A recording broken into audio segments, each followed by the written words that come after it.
Una de las enseñanzas más importantes de la Biblia y lamentablemente una de las más descuidadas es la doctrina de la unión del creyente con Cristo. John Murray, que fue uno de los grandes teólogos norteamericanos del siglo XX, él dice que la unión con Cristo es la verdad central de toda la doctrina de la salvación. Y Arthur Pink, que muchos de ustedes conocen, dice enfáticamente que el tema de la unión espiritual con Cristo es el más importante, el más profundo y el más bendecido de todos los presentados en las Sagradas Escrituras. Y sin embargo, si bien es triste afirmarlo, dice él, no hay otro tema que sea hoy tan descuidado, tan descuidado.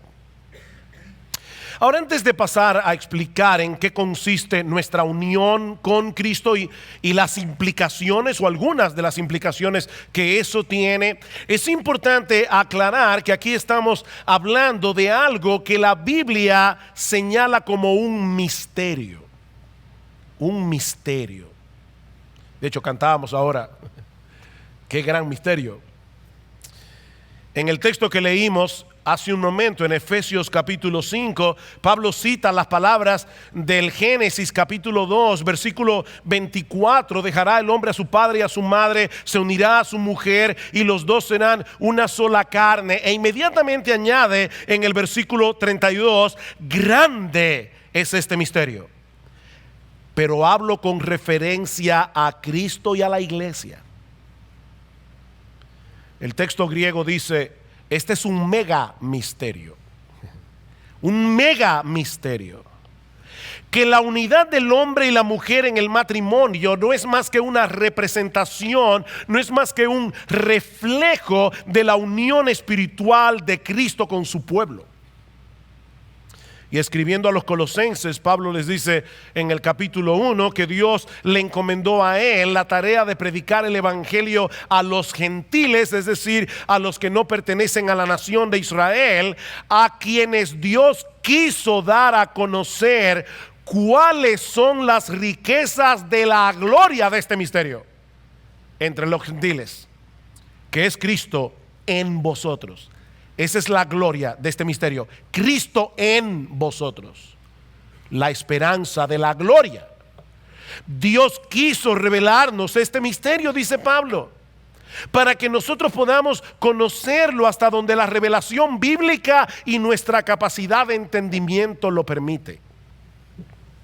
Es en ese sentido que se usa la palabra misterio en el Nuevo Testamento. Es una verdad que no puede ser conocida a menos que Dios la revele. La Trinidad es un misterio. Bueno, la unión del creyente con Cristo es un misterio. Alguien decía que hay una gran diferencia entre un misterio y un enigma. Un enigma es algo que no puede ser descifrado, es una pared que no podemos penetrar de ninguna manera. Pero un misterio es como un océano insondable. Nosotros podemos sumergirnos en él, pero nunca llegaremos a tocar fondo. Y mis hermanos, la unión del creyente con Cristo es un misterio. Es un océano en el que cada creyente debe sumergirse hasta donde sus pulmones espirituales se lo permitan. Porque esta es una doctrina central de nuestra salvación. Si tú no entiendes la unión con Cristo, no entiendes en qué consiste tu salvación. Y es una doctrina central de la vida cristiana práctica. Y eso es precisamente lo que vamos a hacer en esta mañana. Yo los invito a sumergirnos en esta doctrina oceánica de las Escrituras, con el propósito de que tengamos un mejor entendimiento de la gloria de este misterio, que es Cristo en vosotros, la esperanza de la gloria.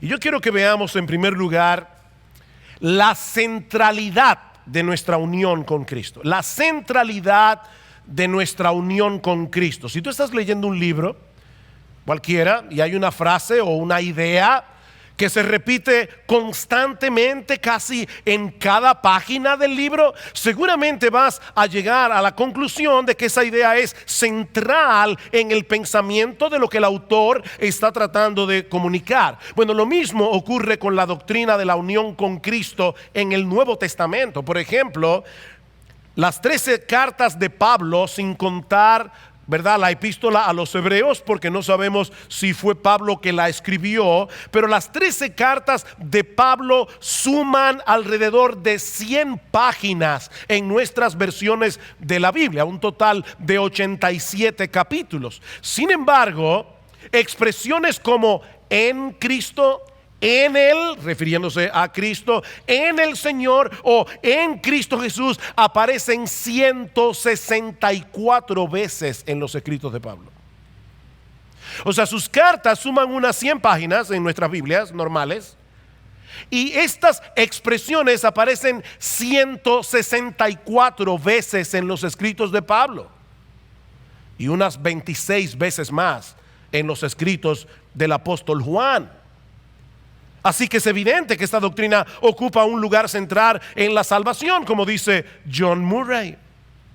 El Nuevo Testamento describe a los creyentes como aquellos que han sido predestinados en Cristo. Efesios capítulo 1. Aquellos que fueron llamados en Cristo. Segunda a Timoteo capítulo 1 versículo 9. Aquellos que fueron regenerados en Cristo. Efesios capítulo 2 versículo 10. Aquellos que fueron justificados, santificados, glorificados en Cristo. En Cristo. En otras palabras, mis hermanos, todas las bendiciones que nosotros recibimos de parte de Dios vienen a ser nuestras únicamente por el hecho de estar unidos a Cristo por la fe. Es de su plenitud que todos tomamos gracia sobre gracia, dice en Juan capítulo 1 versículo 16. Él es la vid, nosotros somos los pámpanos. Como el pámpano no puede llevar fruto por sí mismo si no permanece en la vid, así tampoco vosotros si no permanecéis en mí, dice el Señor. Así que, hermanos, la salvación, escuchen esto con cuidado porque es central en el mensaje de esta mañana. La salvación no consiste en algo que Dios nos da por causa de Cristo. No.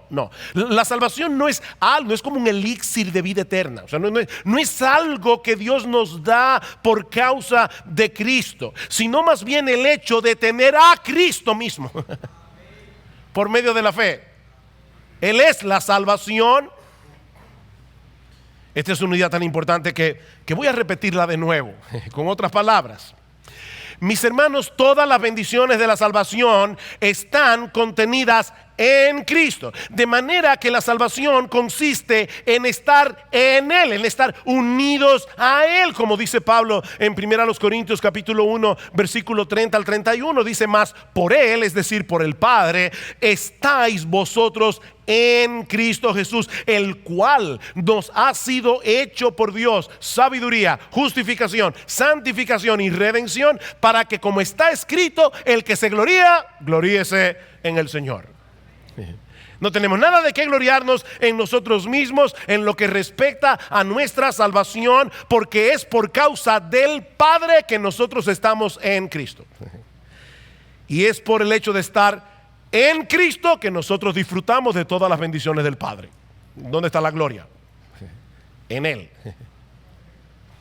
Escribiendo a los Colosenses, Pablo les dice en el capítulo 3: si pues habéis resucitado con Cristo, buscad las cosas de arriba, donde está Cristo sentado a la diestra de Dios. Poned la mira en las cosas de arriba, no en las de la tierra, porque habéis muerto y vuestra vida está escondida con Cristo en Dios. Cuando Cristo, vuestra vida, oyen cómo Pablo define en nuestra vida.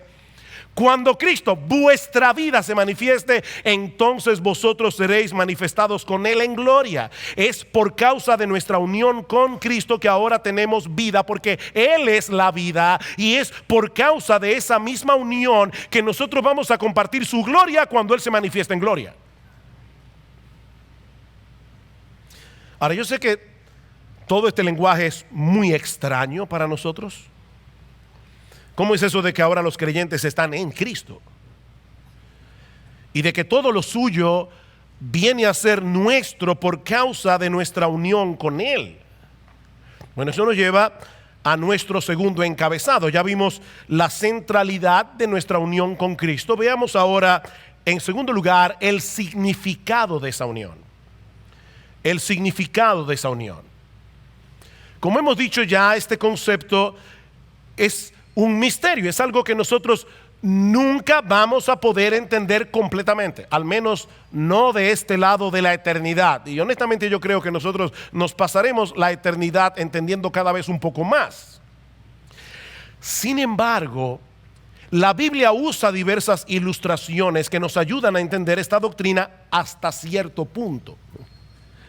Y una de ellas es la del matrimonio, la figura del matrimonio, que es la que Pablo usa en el texto de Efesios capítulo 5 que leímos hace un momento. Vayan conmigo una vez más a Efesios capítulo 5. Por eso le decía, cuando le leíamos este texto, dice, no vamos a predicar del matrimonio, porque el matrimonio es meramente una figura. Dice Pablo en el versículo 28 otra vez, así también deben amar los maridos a sus mujeres como a sus propios cuerpos. Y ese como en el texto griego no funciona como una comparación, sino como una explicación. O sea, no es que tú ames a tu esposa como tú amas a tu cuerpo. No. Es que tú ames a tu esposa porque ella es tu cuerpo. Si ella es feliz, tú serás feliz. Si tú le desgracias la vida, te le estás desgraciando a ti. Porque ella es tu cuerpo. El que ama a su mujer, a sí mismo se ama. Porque nadie aborreció jamás a su propio cuerpo, sino que lo sustenta y lo cuida, así como también Cristo a la iglesia, porque somos miembros de su cuerpo. Por esto el hombre dejará a su padre y a su madre, se unirá a su mujer y los dos serán una sola carne. Grande es este misterio, pero hablo con referencia a Cristo y a la iglesia. El matrimonio es un reflejo de esa unión. Ahora, hermanos, ¿qué es lo que ocurre cuando un hombre y una mujer unen sus vidas a través del vínculo matrimonial? Bueno, la Biblia dice que vienen a ser una sola carne, a tal punto que en algunas culturas como la nuestra, la mujer asume el apellido de su esposo. Eso no quiere decir que dejan de ser dos individuos distintos. Yo sigo siendo yo, Gloria sigue siendo Gloria, ¿verdad? Pero tan pronto nosotros firmamos el acta matrimonial, hace unos añitos ya, 35 para ser más exacto, nuestras vidas quedaron unidas de tal manera la una con la otra, tanto en sentido legal como en sentido práctico, que desde hace 35 años ella vino a ser Gloria de Michelén. Ahora, esa unión no depende de cómo nos sintamos el uno con el otro. No. Esa unión depende del pacto que nosotros hicimos delante de Dios y delante de los hombres. O sea, lo que estoy diciendo es que si dos esposos se están llevando bien, como debiera ser, van a demostrar esa unidad en una forma tangible. Pero si en algún momento esa relación llegara a enfriarse, como quiera siguen siendo uno. Eso no depende de cómo tú te sientas. Eso depende de la realidad del pacto matrimonial. Bueno, eso es lo que ocurre con el creyente y el Señor Jesucristo. En el momento en que un pecador se arrepiente y cree únicamente en Cristo para el perdón de sus pecados, su vida queda unida a la de Él con un vínculo que nada ni nadie puede separar. Como dice James Montgomery Boyce, otro teólogo y predicador norteamericano, usando esta figura del matrimonio, nosotros podemos decir que antes de creer en Cristo, esta persona era señorita pecadora, merecedora del infierno. Ese es el otro apellido. Pero tan pronto esa persona cree en Cristo, deja de ser señorita pecadora para ser señora de Cristo o señora cristiana, como tú lo quieras poner. Y aunque nuestra comunión con Cristo puede fluctuar en un momento dado, nuestra unión con Él nunca cambia.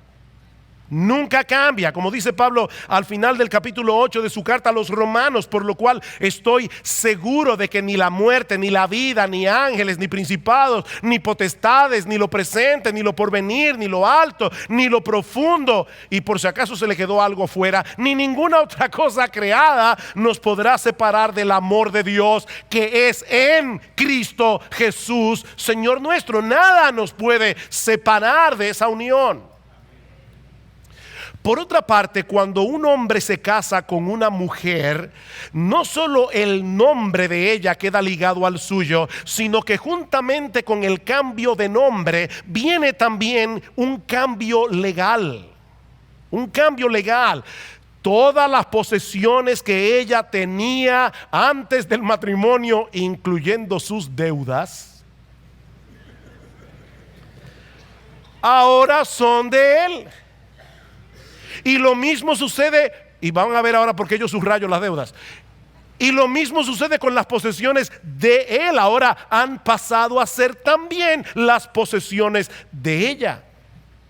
Si ella era dueña de una casa cuando todavía era soltera, su firma, solo su firma, era suficiente para vender la propiedad. Pero después del matrimonio, todos los asuntos legales de ese tipo ya no pueden tratarse de manera individual. Porque el esposo y la esposa han quedado legalmente unidos entre sí. Y mis hermanos, eso fue precisamente lo que ocurrió cuando nosotros creímos en Cristo. Nuestro novio y esposo fiel se hizo cargo de toda nuestra deuda con la justicia de Dios al morir en nuestro lugar en la cruz del Calvario, y al mismo tiempo legalmente nos concedió toda su justicia. Ese es el glorioso intercambio del que estábamos cantando hace un momento, o como le llamaba Lutero, el gozoso trueque. El gozoso trueque. Él se hace cargo de todas nuestras deudas y nosotros disfrutamos de toda su justicia. Al que no conoció pecado, por nosotros Dios lo hizo pecado para que nosotros ahora fuésemos hechos justicia de Dios en él. Ahora, nosotros escuchamos una y otra vez ese texto, sobre todo porque es uno de mis favoritos, y yo sé que yo lo repito mucho desde este púlpito. Por lo menos se van a saber un texto de memoria antes de morirse. 2 Corintios 5:21. Pero aunque nosotros repetimos mucho la fraseología, las palabras de ese texto, hermanos, eso es un lenguaje extraño. Es un lenguaje extraño porque el pecado y la justicia no son cosas tangibles. O sea, ¿cómo es eso de que yo le di mis pecados a Cristo y Él me dio su justicia? ¿Dónde está eso?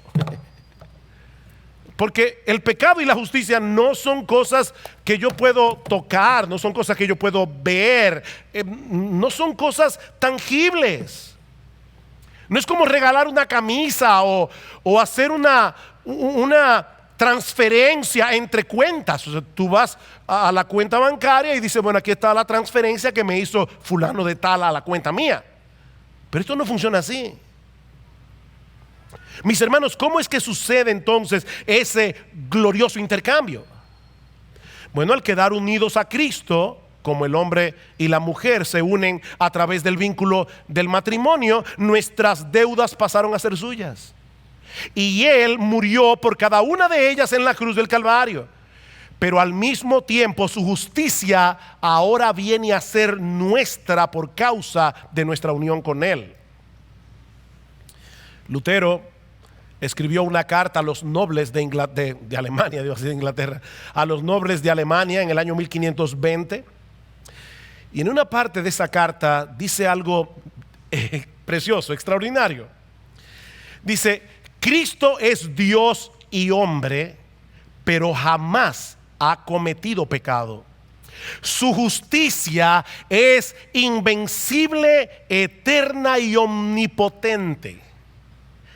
Al apropiarse Cristo del pecado del alma del creyente en virtud del anillo de bodas, es como si Cristo mismo hubiera cometido el pecado. De donde resulta que los pecados son absorbidos por Cristo y perecen en Él, porque no hay pecado capaz de resistir la invencible justicia de Cristo. ¡Wow! Gloria al Señor. ¡Wow! No hay pecado capaz de resistir la invencible justicia de Cristo. Y más adelante Lutero añade: ¿no es acaso alegre negocio que Jesucristo, el novio rico, noble y bueno, se despose con una insignificante ramera, pobre, despreciable y mala, sacándola así de todo mal y adornándola con toda clase de bienes?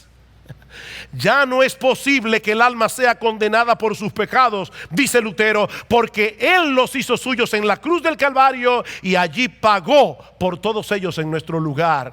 Aleluya, gloria a Cristo. Qué glorioso intercambio. Ahora, esta ilustración del matrimonio, que es tan hermosa, tiene sus limitaciones. Porque no podemos reducir nuestra unión con Cristo a un asunto meramente legal. No podemos reducir este asunto de nuestra unión con Cristo a algo meramente legal, aunque esto escapa por completo a nuestro entendimiento. Mis amados hermanos, está la unión del creyente con Cristo, que en varios pasajes del Nuevo Testamento se nos dice que nosotros morimos con Él, resucitamos con Él y ascendimos con Él a los cielos. El problema es que todo eso sucedió hace más de 2000 años. ¿Cómo es posible que los creyentes hayamos pasado por esas experiencias juntamente con Cristo? Bueno, Pablo responde en parte esta pregunta en el capítulo 1 de su carta a los Efesios. Efesios capítulo 1, a partir del versículo 3, dice Pablo: bendito sea el Dios y Padre de nuestro Señor Jesucristo, que nos ha bendecido con toda bendición espiritual en los lugares celestiales en Cristo, según nos escogió en Él antes de la fundación del mundo, para que fuéramos santos y sin mancha delante de Él. En amor nos predestinó para adopción como hijos para sí, mediante Jesucristo, conforme al beneplácito de su voluntad, para alabanza de la gloria de su gracia, que gratuitamente ha impartido sobre nosotros en el amado. Hay mucho aquí. ¿Qué es lo que Pablo está diciendo en este pasaje? Que desde antes de la fundación del mundo, o sea, en la eternidad pasada, Dios el Padre nos escogió en Cristo para adoptarnos como su hijo. Y es por causa de esa elección que cuando Cristo murió, resucitó y ascendió a los cielos hace 2000 años, nosotros estábamos en Él cuando todo eso sucedió. Déjenme ilustrar esto, recordando que ninguna ilustración ilustra perfectamente la cosa ilustrada, pero por lo menos nos da una idea. Como muchos de ustedes saben, mis abuelos nacieron en Palestina, más particularmente en la ciudad de Belén. Pero por razones que no vienen al caso, a principios del siglo XX, ellos decidieron emigrar a América y pararon aquí en República Dominicana. Cuando ellos tomaron esa decisión y se trasladaron hasta aquí, en una forma muy real me trajeron con ellos. En una forma muy real, mis abuelos me trajeron con ellos. ¿Recuerdan ustedes lo que dice en Génesis, que Leví pagó los diezmos a Melquisedec porque él estaba en los lomos de Abraham? Cuando él hizo eso, Leví no había nacido. De hecho, Leví es el nieto de Abraham, pero, o mejor dicho, el tataranieto de Abraham, pero estaba en sus lomos. Bueno, lo que yo estoy diciendo, mis amados hermanos, es que yo estaba en los lomos de mis abuelos cuando ellos decidieron venir a República Dominicana, y por causa de esa decisión yo soy dominicano. Eso fue lo que sucedió en el huerto del Edén. Adán pecó como nuestro progenitor y como nuestro representante. Y por esa razón todos los seres humanos que nacemos de Adán, todos los seres humanos compartimos su estatus de pecador y su inclinación pecaminosa. ¿Se entendió eso? Bueno, por lo menos aquí dijeron que sí, no sé los demás. Porque estábamos en los lomos de Adán. Todos estábamos en Adán cuando él pecó, porque toda la raza humana salió de él. Pero gracias al Señor que esa no es toda la historia. Lo que estamos diciendo, mis hermanos, y mira, de verdad, si esto no te hace saltar de la silla, yo no sé qué puede hacerte saltar. Por causa de la elección de Dios, todos los creyentes estábamos en los lomos de Cristo cuando Él murió y resucitó. Pablo dice en 1 Corintios 15:22, así como en Adán todos mueren, en Cristo todos serán vivificados. Cristo es el segundo Adán que da inicio a una nueva raza de hombres y mujeres salvados por gracia. De una forma que nosotros no podemos explicar. Es como si todo el grupo de los elegidos estuviéramos en los lomos de Jesús, por decirlo de alguna manera, cuando Él dio su vida en la cruz. Fue como nuestro progenitor y como nuestro representante que Él murió, resucitó, ascendió a los cielos y está sentado a la diestra de Dios. Así que Él murió por nosotros en la cruz, pero también es verdad que nosotros morimos con Él. Efesios capítulo 2. Efesios capítulo 2, Pablo está hablando aquí de cómo todos nosotros estábamos muertos en nuestros delitos y pecados, pero versículo 4, pero Dios, que es rico en misericordia, por causa del gran amor con que nos amó, aun cuando estábamos muertos en nuestros delitos, nos dio vida juntamente con Cristo. Por gracia habéis sido salvados, y con Él nos resucitó, y con Él nos sentó en los lugares celestiales en Cristo Jesús, a fin de poder mostrar en los siglos venideros las sobreabundantes riquezas de su gracia por su bondad para con nosotros en Cristo Jesús. Wow. Todos esos beneficios vinieron a ser nuestros al momento de creer. De hecho, más abajo en el versículo 11 dice: recordad pues que en otro tiempo vosotros los gentiles, en cuanto a la carne, llamados incircuncisión por la tal llamada circuncisión hecha por mano en la carne, recordad que en ese tiempo estabais separados de Cristo. O sea, eso entró en vigor en el momento en que nosotros depositamos nuestra fe en el Señor.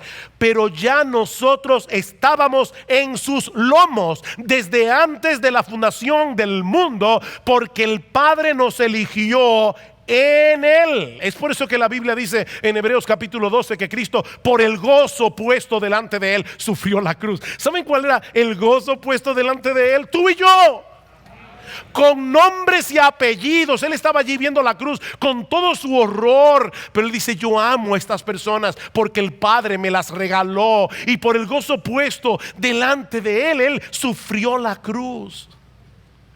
Es por eso que Pablo le dice a Timoteo en 2 Timoteo 1:9 que Dios nos salvó y nos llamó con llamamiento santo, no conforme a nuestras obras, sino según el propósito suyo. Y ahora escuchen: y la gracia que nos fue dada en Cristo Jesús antes de los tiempos de los siglos. La gracia que nos fue dada en Cristo. En Cristo Jesús, esa gracia ya estaba allí, reservada para nosotros desde antes de la fundación del mundo. Como dice Calvino en sus instituciones, el evangelio no es otra cosa que Cristo revestido de su evangelio. El evangelio es Cristo revestido de su evangelio. Hermanos, la buena noticia del evangelio no es que Dios nos regala una entrada gratis para ir al cielo en el momento de creer. No, la buena noticia del evangelio es que Dios nos regala a Cristo. Cristo es la buena noticia del evangelio, y al tenerlo a Él lo tenemos todo. Dios nos ha dado vida eterna, dice Primera de Juan, y esta vida está en su Hijo. El que tiene al Hijo tiene la vida. El que no tiene al Hijo de Dios no tiene la vida. Esa vida está en su Hijo. Qué precioso, hermanos. De verdad, qué doctrina tan gloriosa. ¿Y cuáles son algunas de las implicaciones de esta unión del creyente con Cristo? Yo le decía a mi esposa en estos días, qué difícil ha sido preparar este mensaje, porque yo sé que tengo un tiempo limitado y he tenido que estar editando y cortando cosas. Déjenme mencionar algunas brevemente. Nuestra justificación es por causa de nuestra unión con Cristo que somos justificados, es decir, declarados justos en el tribunal de Dios por medio de la fe, como dice Pablo en el texto que citamos hace un momento. En 2 Corintios 5:21, los creyentes fuimos hechos justicia de Dios en Él. Justicia de Dios en Él. O como lo dice Pablo en Filipenses capítulo 3 versículo 7, luego de dar un reporte de lo que era su pedigrí religioso, su pedigrí de moral y de decencia, dice Pablo: pero cuantas cosas eran para mí ganancia, las he estimado como pérdida por amor de Cristo, y ciertamente aún estimo todas las cosas como pérdida por la excelencia del conocimiento de Cristo Jesús mi Señor, por amor del cual lo he perdido todo y lo tengo por basura para ganar a Cristo y ser hallado en Él, no teniendo mi propia justicia que es por la ley, sino la que es por la fe de Cristo, la justicia que es de Dios por la fe. Oh, glorias sean dadas a nuestro bendito Señor. El creyente ya no tiene que preguntarse: ¿habré llegado a ser tan justo y tan bueno como para que Dios me acepte en su presencia? No, esa pregunta es incorrecta. Debemos preguntarnos más bien: ¿qué tan bueno y justo es Cristo como para que Dios lo acepte a Él y lo bendiga a Él?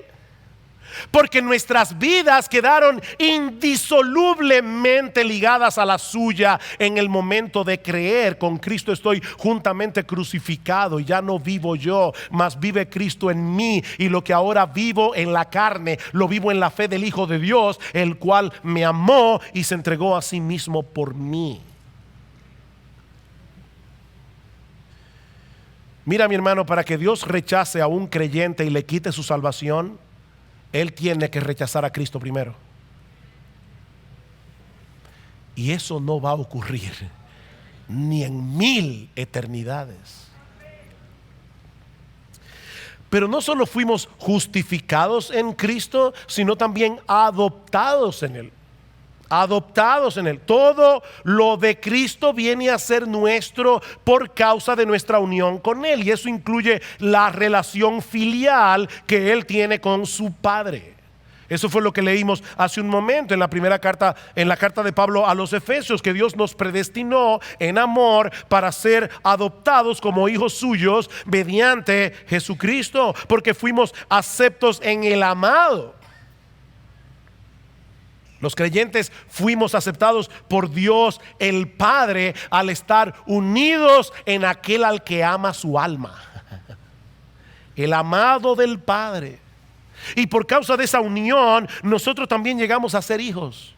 Pablo dice en Gálatas capítulo 4 versículo 6 que por causa de esa filiación con el Padre, Dios envió a nuestros corazones el Espíritu de su Hijo, el cual clama, Abba, Padre.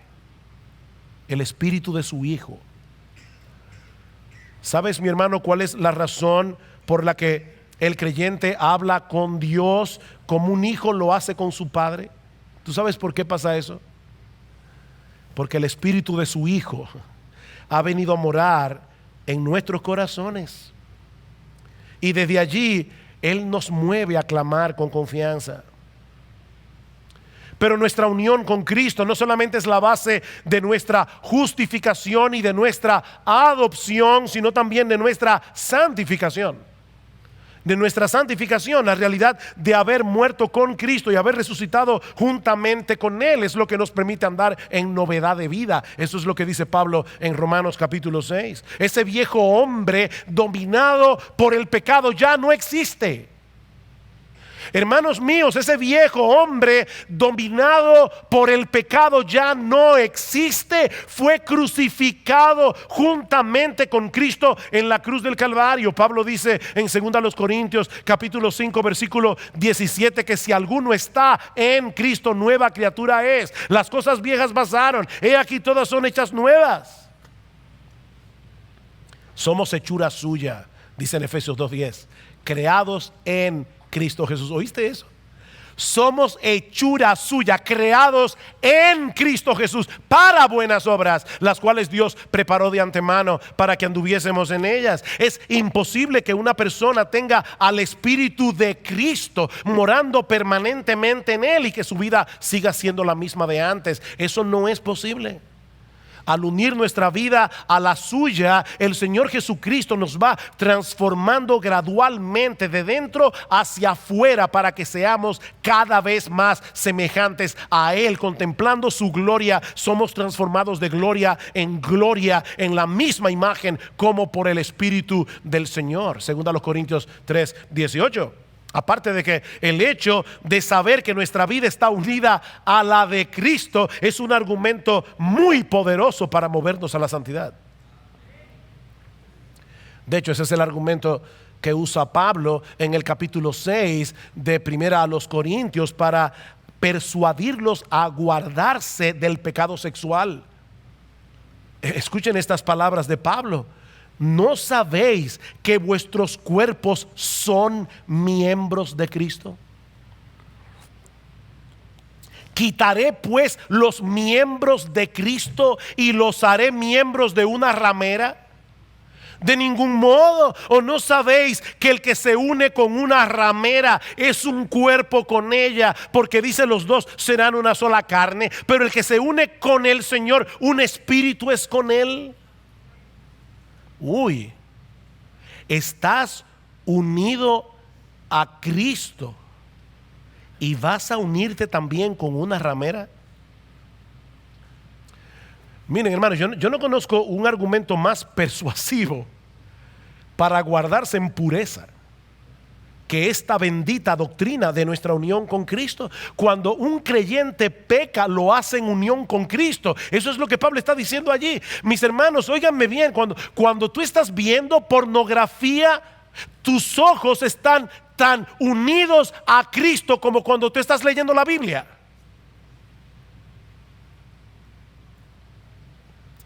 Somos un cuerpo con Él. De manera que nuestra unión con Cristo es la base de nuestra justificación, es la base de nuestra adopción, es la base de nuestra santificación, pero también es lo que nos asegura con toda certeza nuestra resurrección y nuestra glorificación. Pablo dice en 1 Corintios capítulo 15 versículo 20 que Cristo resucitó como las primicias de la resurrección. Él es las primicias. ¿Y qué son las primicias? Los primeros frutos del resto de la cosecha. Cristo resucitó como las primicias, asegurando de ese modo la resurrección de todos los que son suyos. Hermanos, nosotros podemos estar absolutamente seguros de que cuando el Señor Jesucristo regrese en gloria, Él transformará el cuerpo de la humillación nuestra para que sea semejante al cuerpo de la gloria suya. Como dice Pablo en Filipenses 3:21, porque ni siquiera la muerte nos puede separar de Él. Ni siquiera la muerte puede quebrantar esa unión. Es por eso que Pablo contempla nuestra glorificación como algo que ya pasó. ¿Se han dado cuenta de eso? En Cristo eso ya pasó. Dice Pablo, porque a los que antes conoció también los predestinó para que fuesen hechos conformes a la imagen de su Hijo. Y a los que predestinó, a estos también llamó, y a los que llamó, a estos también justificó, y a los que justificó, a estos también glorificó. Si Dios el Padre nos escogió desde antes de la fundación del mundo para unir nuestras vidas a la de Cristo y transformarnos a su semejanza, podemos estar completamente seguros de que así será. Yo sé que tú te ves a ti mismo o a ti misma tan llena de defectos, con tantos pecados, con tantas debilidades. Créeme, Dios el Padre, si tú eres creyente, te está haciendo cada vez más semejante a Cristo, y cuando estés en su gloria serás igualito a Él. ¿Te parece una meta muy lejana, verdad? Dios lo hará. Dios lo hará. Nuestra vida está unida a la de Cristo, a ese Cristo que reina en gloria, sentado a la diestra del Padre. Así que puedes estar completamente seguro de que tú vas a compartir esa gloria. Las aflicciones del tiempo presente no son comparables con la gloria venidera que en nosotros ha de manifestarse cuando Él regrese en gloria. En conclusión, mis hermanos, lo que yo he tratado de explicar en este mensaje, lo que yo he tratado de explicar en este mensaje, pudiera resumirlo en estas palabras de Pablo en Colosenses capítulo 3 versículo 11: Cristo es el todo en todos. Él es todo. Él es todo. Recuerda que la salvación no consiste en obtener algo que Cristo nos da, es tenerlo a Él. Él es la salvación. Y esta es la vida eterna, que te conozcan a ti, el único Dios verdadero, y a Jesucristo, a quien has enviado. Y ahora yo te pregunto, mi amado hermano, mi amada hermana, ¿qué tan consciente tú estás del hecho de que todas las bendiciones que el Padre derrama sobre ti cada día vienen a tu vida únicamente por causa de nuestro bendito Señor y Salvador Jesucristo, por causa de nuestra unión con Él? ¿Qué tanto te motiva a la gratitud y al gozo y a la adoración y a la alabanza el hecho de saber que tu vida está unida a la suya de ese modo? ¿Qué tanto te impulsa esto a vivir en una deleitosa, gozosa y santa comunión con Él? Mi hermano querido, ¿qué tanto tú dependes conscientemente de Cristo cada día? ¿Qué tanto tú dependes conscientemente de Cristo? ¿Con cuánta frecuencia conversas con Él y acudes a Él para que te dé de su gracia? Mi hermano, ese es el Cristo que decidió dejar su trono de gloria y compartir nuestra humanidad para, como hombre, obedecer perfectamente a su Padre y luego poder pasarte esa justicia a ti y a mí. Ese es el Cristo que calmó la tempestad en el mar de Galilea. Ese es el Cristo que resucitó a la hija de Jairo y que se la devolvió a sus padres, porque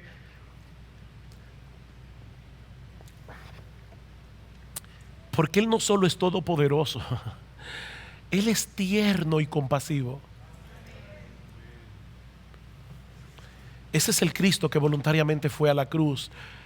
Esta mañana me tocó leer Marcos capítulo 15.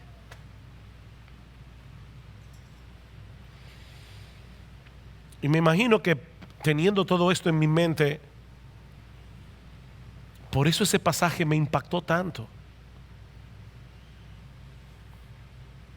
El Cristo que voluntariamente decidió recibir una descarga de odio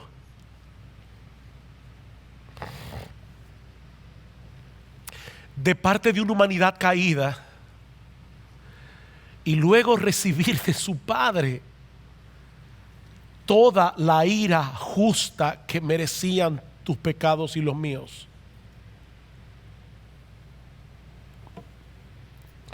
Es ese Cristo el que estuvo dispuesto, de acuerdo con su Padre, de unir su vida a la nuestra desde la eternidad y hasta la eternidad, para poder tener con nosotros una deleitosa, gozosa y santa comunión.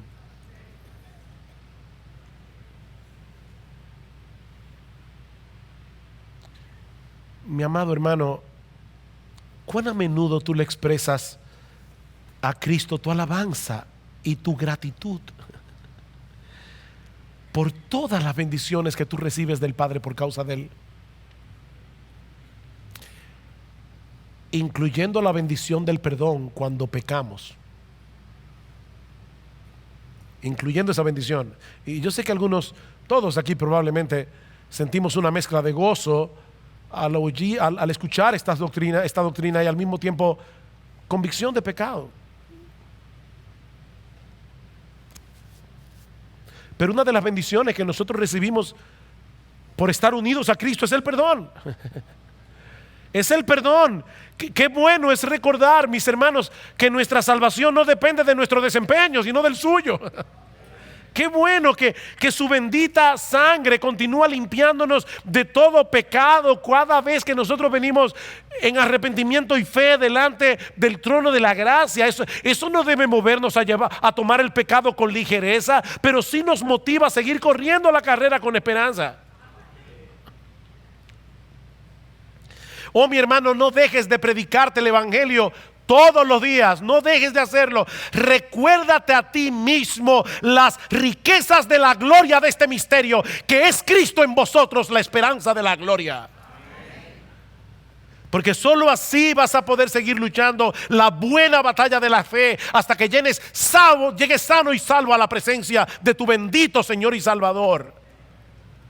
Solo así.